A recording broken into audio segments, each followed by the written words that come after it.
In this video, I'm going to be showing you how to weld. Welding is very useful and you're probably going to need it at some point in your game. What it's for is it will attach a part to another part. So it's kind of like anchoring, but instead of the part just staying in one spot, it will be attached to another part. So this is quite useful if you want to make for example, like a model that has a bunch of parts. You're going to want to weld them all together so they don't fall apart, unless of course you just wanted all of them to be anchored. But say you want a move-in part, or if you want to weld something to the character, you can also do things like that.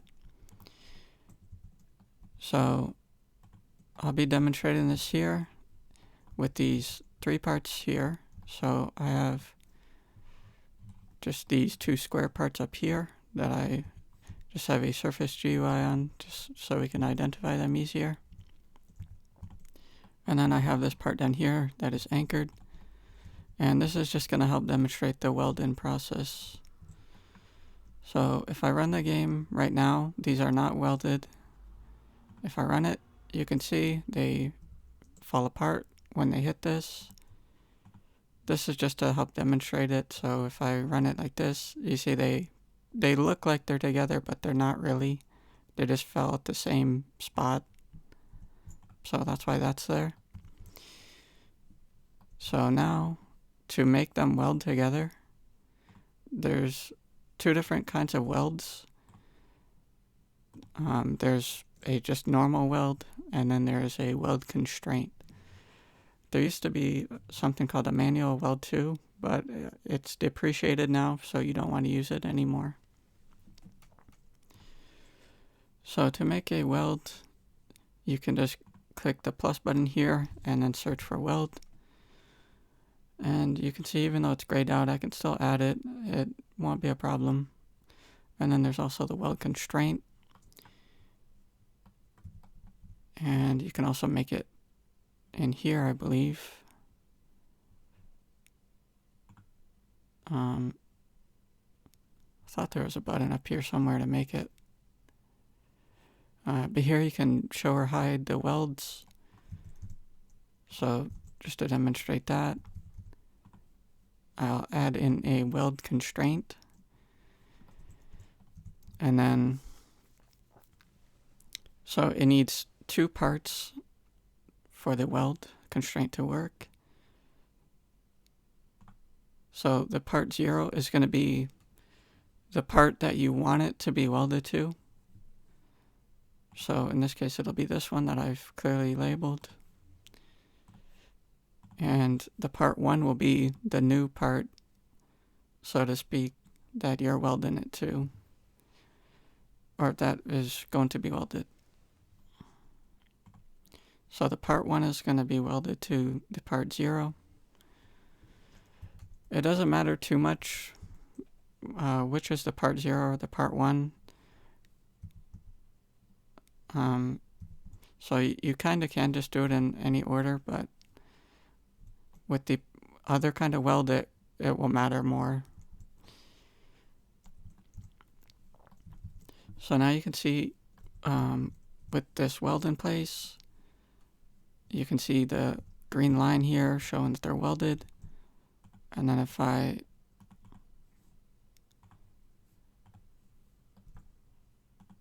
okay, yeah, now you can see it. So if I click this will hide it or show it. But then I guess if you, okay, yeah, so now it's working. So I'll just keep it shown for now. Yeah, I thought there was a button up here to make the weld, but maybe not.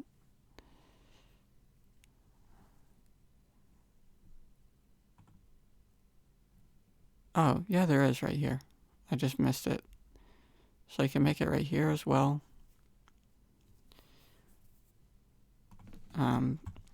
So now I'll just go ahead and run this again with this weld constraint in place. And now you can see they both stick together.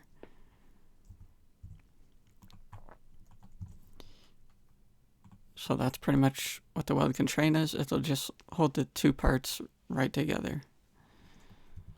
This is the kind of weld I like to use more so than the other one, but the other one does have its uses as well. So, and then there's also this enabled property. So if I disable it, then run it, you can see it doesn't work. And if I enable it again, actually I'm not sure. I guess it would work if you re-enable it, but it's kind of already too late. At this point, they're already separated. But let's go ahead and see what happens.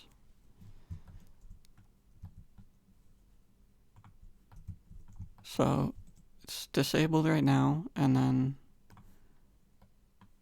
I'm going to enable it again. Okay, I think they're anchored actually. No, they can't be anchored. Yeah, they're not moving at all.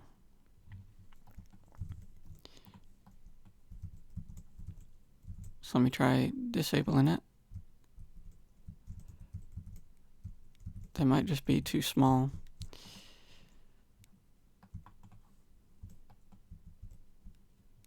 I'm going to try with a bigger part. So I'll just use just a giant ball here just to demonstrate this. And then I'll clone it. And add a weld constraint in. And then you can also just select it like this in the workspace. It's a bit faster. And I'll just make sure they're not anchored. Okay, and then I'll play it here. Okay, they're not moving at all. Oh, okay, yeah, they're moving a little bit now. But you can see they're both moving at the same time.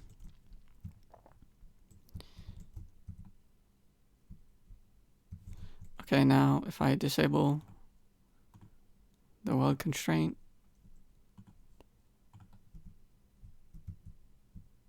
you can see now they can move differently.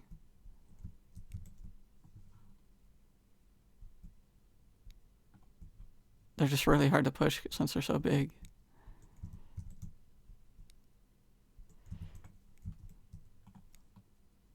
And then if I enable it again, now it's really acting kind of weird. So yeah, you usually don't want to just be toggling the enable function or the property too much. Otherwise, you could get some weird things happening. You usually just want it either enabled or disabled. But getting back over to these parts now,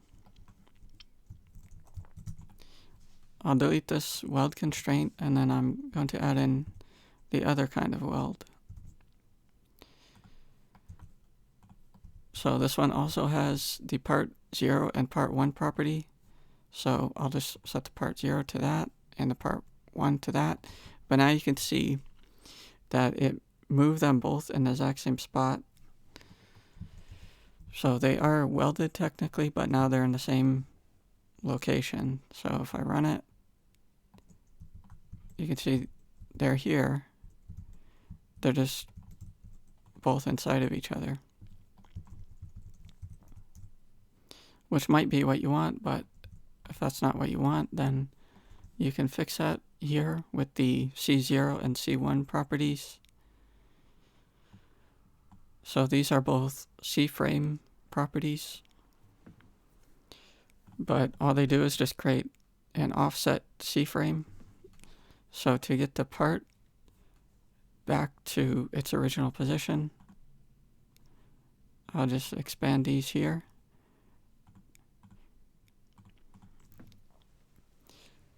And then I can just create an offset here on the z-axis of 2. Or maybe, oh, that's the orientation. Okay, so it'd be the position here. So now you can see they're back in the original position. And then if I put 2 in here, it'll cancel it out, and then it'll be back in the other spot. And then if I just leave 2 up here, then it's going to be on the other side. So that's what the C0 and C1 are. They just work in opposite positions. So, and then you can do the same thing with the rotation.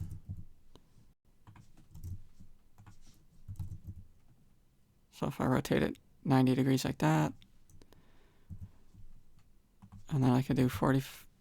Oh, that's position again. And then I do 90 like that. Then you can see it cancels it out. So that's pretty much how all this works. You can also create welds with scripts or plugins. There's a lot of Welding plugins. My favorite way to weld, or generally the easiest way I found, is with this Welding script. So I can just add this in here. And this will weld all the parts that are children of the first part. So in this case it wouldn't work because it's not a child of it, but if I move it in here, then it should weld them all together. Yep, and you can see they're welded now. This is a pretty big script though, so I wouldn't recommend using it just for 2 parts because it just might cause some performance problems unnecessarily. But if you have like a model or something where it would take a very long time to, create all the welds like this, then this script is very nice for that.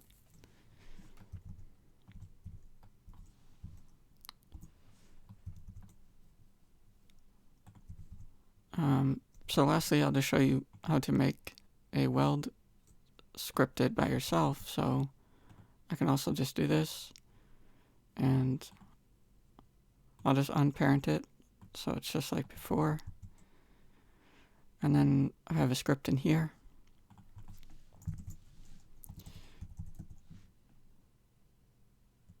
So now I'll just make a new weld.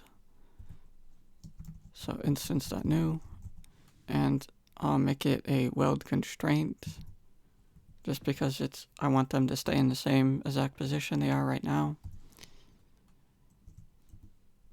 And then I'll just set the part 0 to be this part.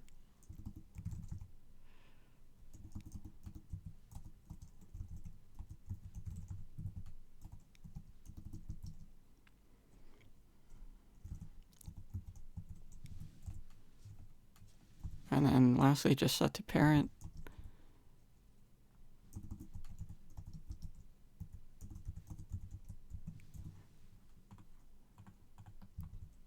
Okay, now if I run it, now you can see they are welded just like before.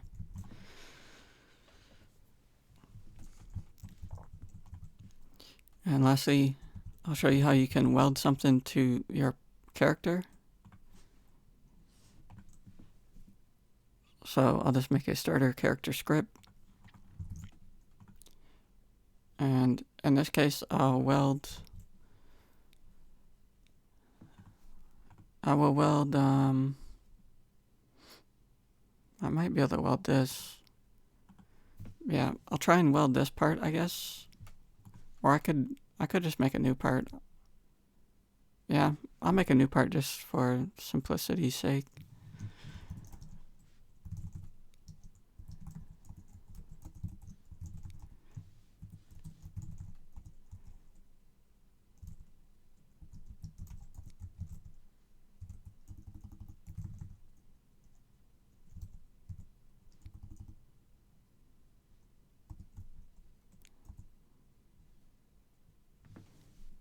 Yeah, let's make it a ball.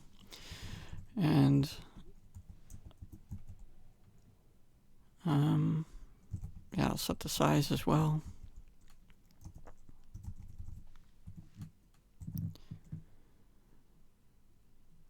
Okay, so now for the Welding. So I'll make a new weld. And make it a weld constraint, just like before.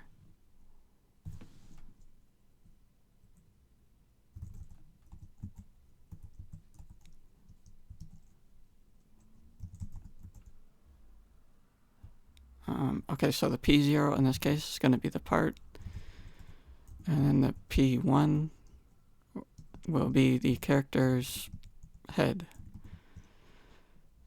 So I'll just define the character first.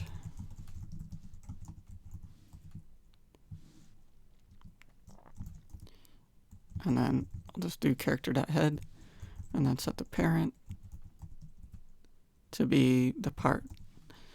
You could do it to the head as well, but I'll just keep it on the part for now.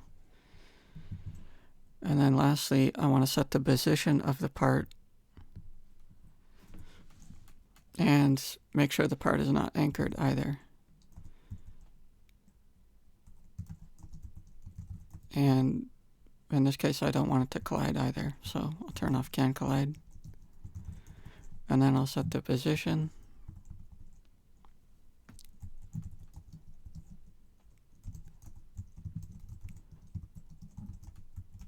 So this will just put it above the player's head. Alright, now I should be able to run it.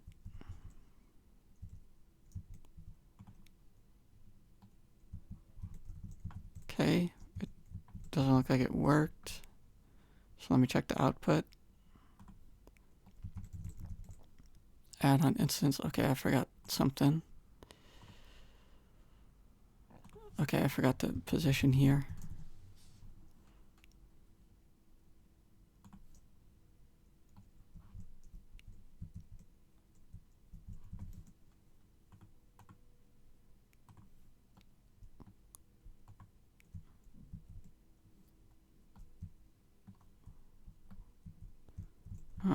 Did I forget to set the parent?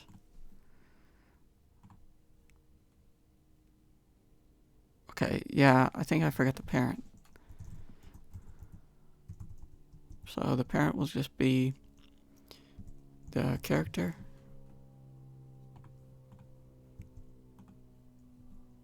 Okay, now you can see I have just a part floating above my head. So that's basically Welding. It's pretty useful, and it's very useful for like tools and things like that, or models that are going to be moving, but they need to stay together. So yeah, that's Welding.